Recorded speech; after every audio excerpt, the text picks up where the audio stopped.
Good day mga kaibigan. So muli dito patuloy tayong magtutuklas sa lugar na pwede niyong pasyalan, na tayo pwede makapag-relax, makapaglabas na ating mga stress sa buhay. Sa mga gusto mag-trekking, so papunta tayo ngayon sa Quipot Falls dito sa Montalban, Rizal. So tingnan ulit natin kung anong kagandahan ang meron dito sa Quipot Falls.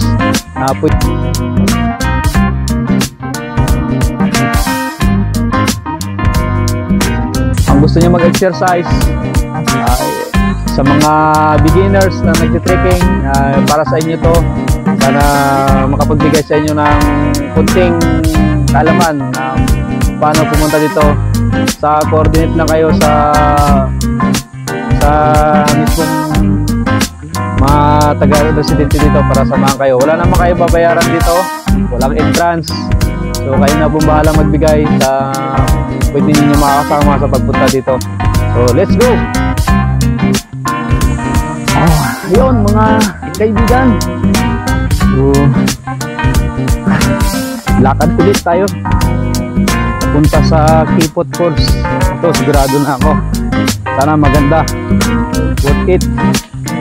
Kasi unang napuntahan natin, wala, bigo tayo mga kaibigan, mga katatay.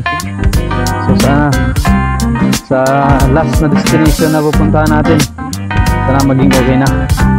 So yan pa rin mga kasama natin papunta sa Quipot Falls. Yung kasama natin sa Piras Lagoon. So ganda pag ikaw ay may pinagdadaanan. Hello, mamundok ka lang. Oh,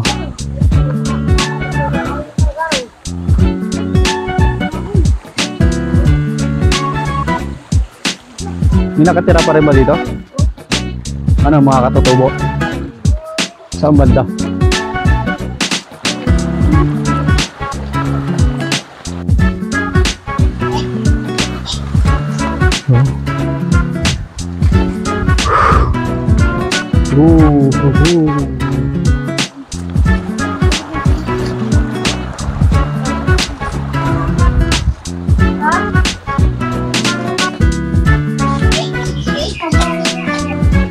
Oh guys,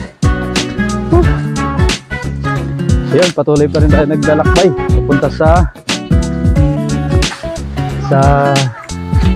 Quipot Falls.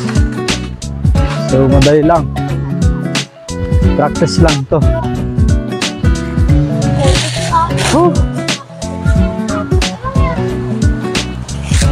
Anong tawag dyan? Katmon? Ha? Ano sang hindi pwede ba sa kinakain ba yan? Ha? Ano kinakain yan? Ito? Ito?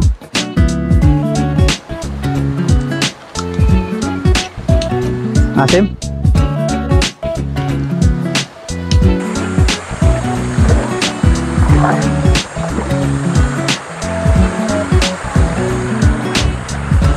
Dalim dito lang. Yun o. Ha?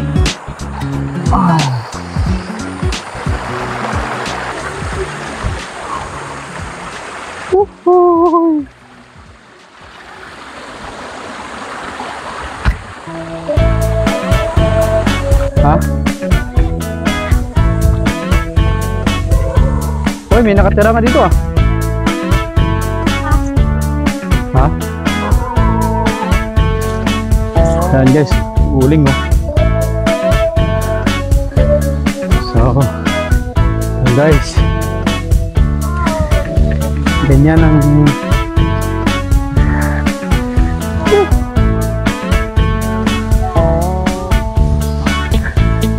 nasa gitna tayo ng kabundukan.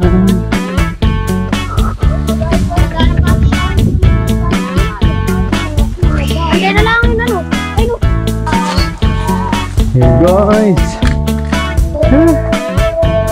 grabe na tong pinagagawa ko guys.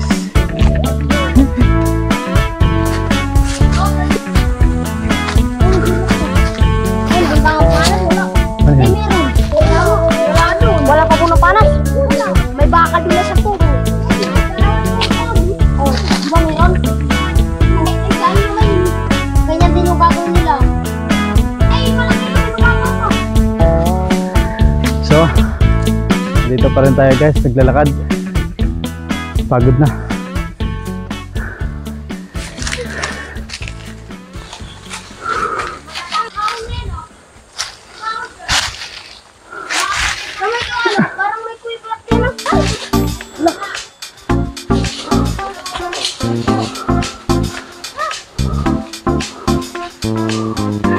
So yun guys, pinakamatandang baliti daw dito.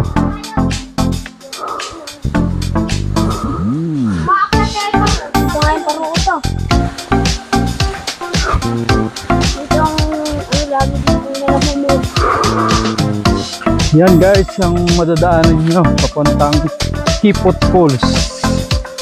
Nice.